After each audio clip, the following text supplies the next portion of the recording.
So hey, good morning. It's a bit of an overcast day on the way back from the gym this morning, and just wanted to do a quick introduction to my new channel. So, a bit of background: I passed my bike test about 3 or 4 weeks ago, and I picked up my first bike, which is this Honda Revel 500. To be honest, it's quite a nice bike. I do like it. Before I picked up the bike, I'd look around at a few different ones. The Vulcan S was one of them. Quite like the Vulcan S, but there's something about this Honda that I really like. It's light, it's nimble, it's forgiving, especially for someone like me who's not long past. It's a good looking bike, and to be honest, I haven't seen another one on the road. I really haven't. Let me just get past this van. Yeah, I haven't seen another one on the road, which makes it quite unique. So I passed my test about 3-4 weeks ago. So there was CBT, which I had to do first. So I originally done my CBT about 10 years ago, maybe more now actually. And I had a young daughter at the time. I wanted to ride a bike, but it wasn't the best time, and really, because obviously with a young daughter and going out on a motorbike is not ideal. So 10 years later, here I am, done my CBT again. I'll be honest, I didn't really like it that much the first time. It spooked me a little bit, because when I was doing the CBT, cars were getting a bit close. Just wasn't a nice experience. So yeah, it took me 10 years to do it again anyway. So CBT theory test, mod 1, mod 2, and there I am. The thing I like about this bike, which is quite surprising, is how much it was to insure. So it's a 471cc engine, I think. Now for me, it was less than £200 a year to insure. I've got a full bike license, not just an A2, so less than £200 to insure. I think it's around about £9. I haven't managed to get £10 into the tank yet from empty, so it's £9-ish to fill it. So in terms of cost, it costs nothing compared to the car.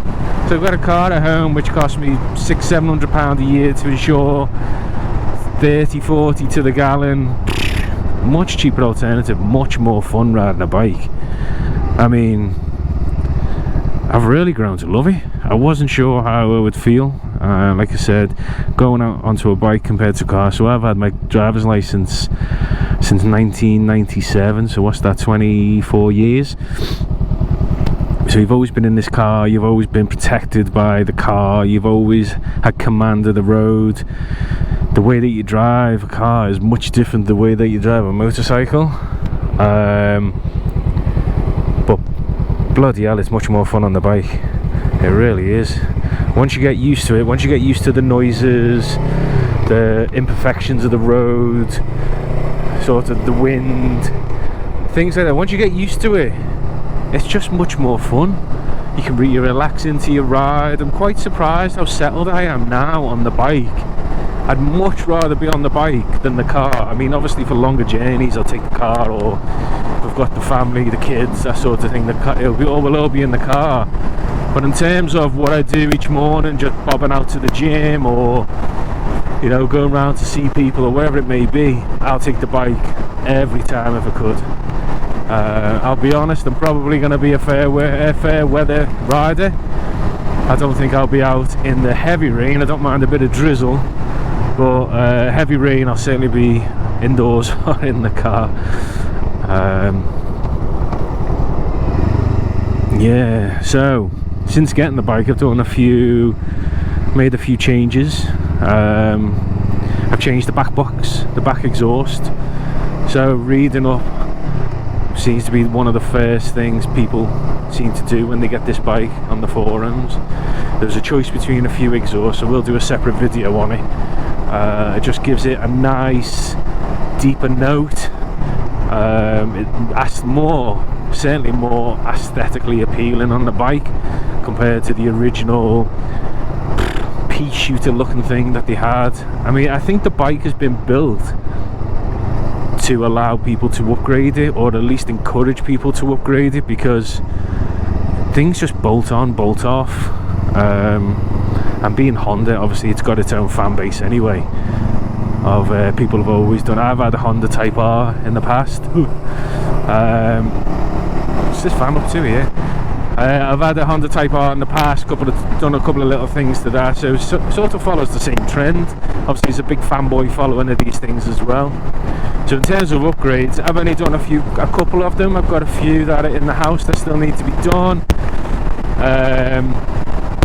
So like I said, the exhaust box has been done. I think one of the things you need on this bike is definitely the gear indicator down at the bottom there, which shows what gear you're in, because the display, especially up to, well, on the first model, up to the late 2009, before they brought the new model in, it doesn't have a gear indicator. You don't really know what gear it is. So if you've been driving for a while in a particular gear, then you're coming down to a roundabout or a junction. I know I was, and it may be because I was a new rider and a bit less experienced, forgetting what gear I was in. So that certainly helped me, and it's a pretty straightforward install. But the hardest part is getting the wire from the handlebar down and through the bike to where the battery is. It's pretty straightforward. Again, I'll do another video on that and link it in. I'll show you how it's done.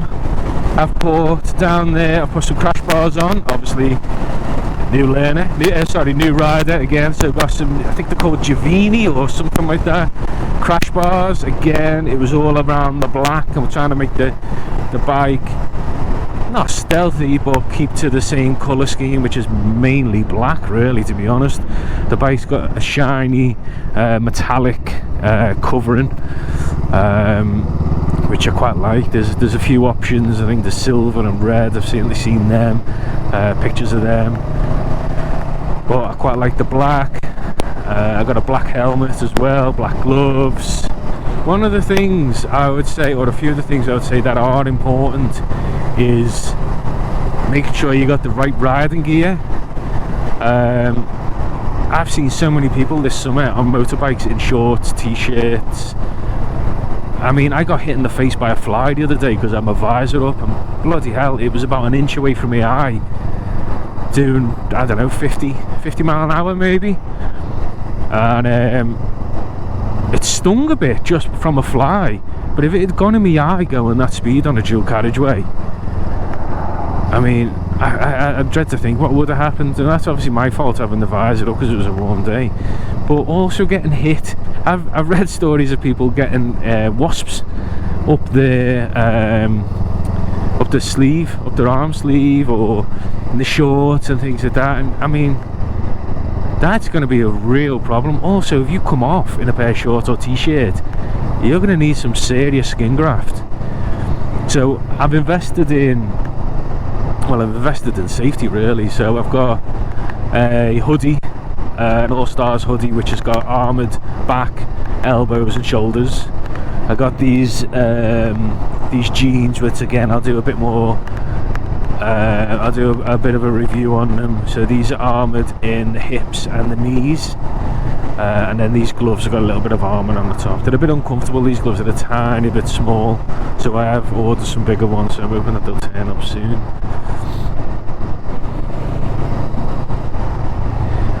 Coming back into Ormskirk, the hometown. You can tell, I'll tell you what, you can tell it's the summer holidays. Not many people around. It's usually quite busy around here now. Wow, okay, yeah, you just cut me up, yeah. Right hand lane, mate, for the right turning.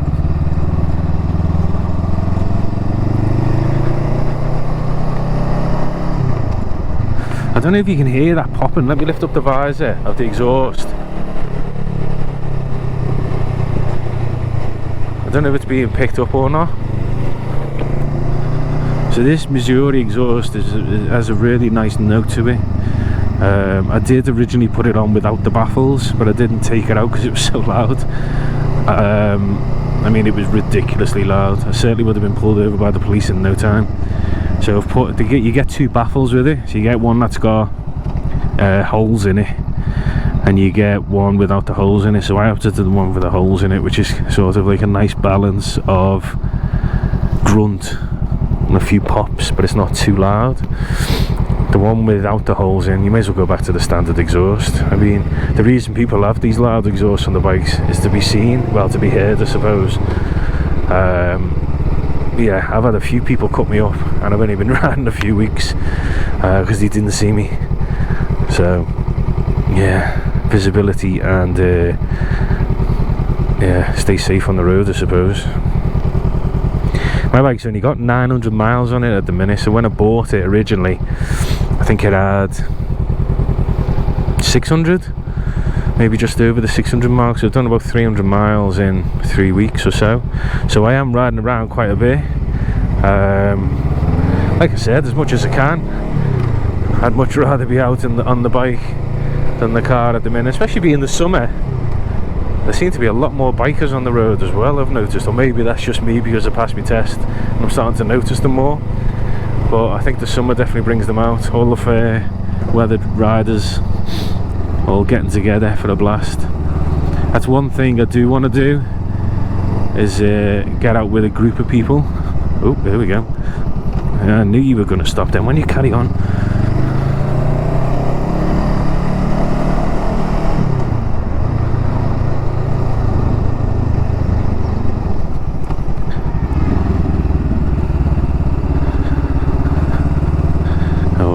Make the green. Am I gonna make it? Am I gonna make it? Come on, Mini, get out of my way. Thanks guys, I really do appreciate you taking the time to watch my first video. Like I said, I am a new rider, so I will be making mistakes, like leaving the indicator on here for far too long. Let me know your thoughts in the comments. Be kind, it is my first video. And also like and subscribe. I will be uploading more videos around modification, ride outs and reviews. Thanks, have a nice day and ride safe.